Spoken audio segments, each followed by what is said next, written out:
Hormuz straight में धमाके हो रहे हैं, जहाजों पर कार्रवाई के दावे हो रहे हैं, ड्रोन इंटरसेप्ट किए जा रहे हैं, लेकिन इसी बीच अमेरिका और ईरान एक ऐतिहासिक समझौते की तैयारी भी कर रहे हैं। सवाल है कि जब समुद्र में टकराव जारी है तो फिर शांति समझौते की जमीन कैसे तैयार हो रही है। डोनाल्ड ट्रंप ईरान पर दोहरा खेल खेलने का आरोप लगा रहे हैं, जबकि ईरान 14 सूत्रीय MOU को अंतिम रूप देने की बात कर रहा है। पाकिस्तान इस पूरी प्रक्रिया में मध्यस्थ बना हुआ है, लेकिन समझौते की कई शर्तों पर दोनों देशों के बीच गहरे मतभेद मौजूद हैं। तो क्या ये डील पश्चिम एशिया को नई स्थिरता देगी या फिर हॉर्मुज़ में शुरू हुआ ये टकराव और बड़ी जंग का रूप ले लेगा? इस रिपोर्ट में देखिए। ट्रंप ने दावा किया है कि हॉर्मुज़ से बाहर निकल रहे जहाजों के खिलाफ ईरानी ड्रोन गतिविधियां पूरी तरह अस्वीकार्य हैं। यानी समुद्र में जो कुछ हो रहा है उस पर अब व्हाइट हाउस भी खुलकर प्रतिक्रिया दे रहा है। लेकिन सबसे बड़ा सवाल ये है कि आखिर ये सब उस समय क्यों हो रहा है जब दोनों पक्ष समझौते की बात भी कर रहे हैं।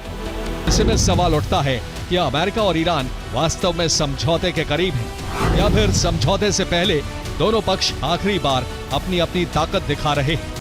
हॉर्मुज़ स्ट्रेट अब अमेरिका और ईरान के बीच शक्ति प्रदर्शन का मैदान बन चुका है। ईरानी पक्ष का दावा है कि सिरिक पोर्ट के पास कई विस्फोट हुए हैं। ईरान की IRGC नेवी ने कार्रवाई की है और बिना अनुमति गुजरने वाले जहाज़ों को निशाना बनाया गया। इसके लिए ईरान ने ड्रोन का इस्तेमाल किया।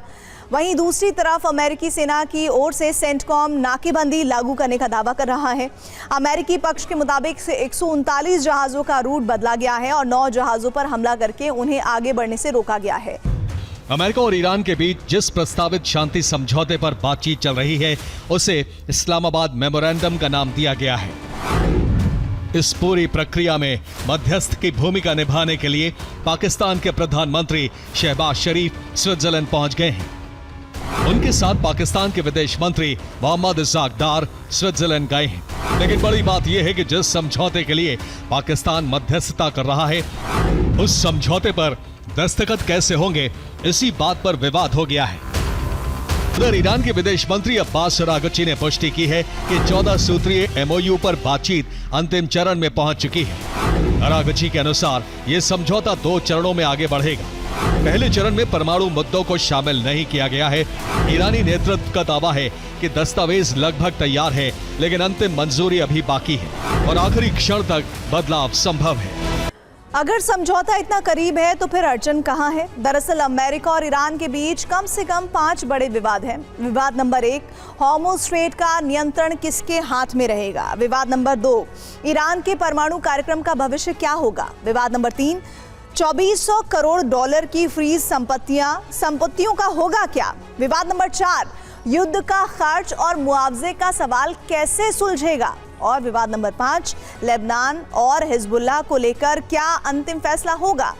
14 सूत्रीय MOU की शर्तों को लेकर भी बात नहीं बन रही। ईरान चाहता है कि हॉर्मुज़ पर उसका प्रबंधन बना रहे, लेकिन अमेरिका हॉर्मुज़ में पहले जैसा सिस्टम चाहता है।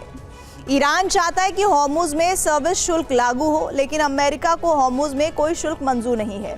ईरान चाहता है कि उसकी फ्रीज संपत्तियां तुरंत जारी हो, लेकिन अमेरिका पहले परमाणु ठिकानों का सत्यापन कराना चाहता है। ईरान पहले चरण में परमाणु चर्चा नहीं चाहता। अमेरिका परमाणु ढांचा खत्म करने के बाद ही कोई आर्थिक राहत देना चाहता है।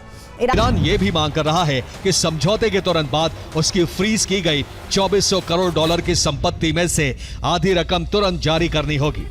लेकिन अमेरिका की शर्त है जब तक ईरान अपना न्यूक्लियर इंफ्रास्ट्रक्चर ध्वस्त नहीं करता तब तक उसे कोई पैसा नहीं मिलेगा।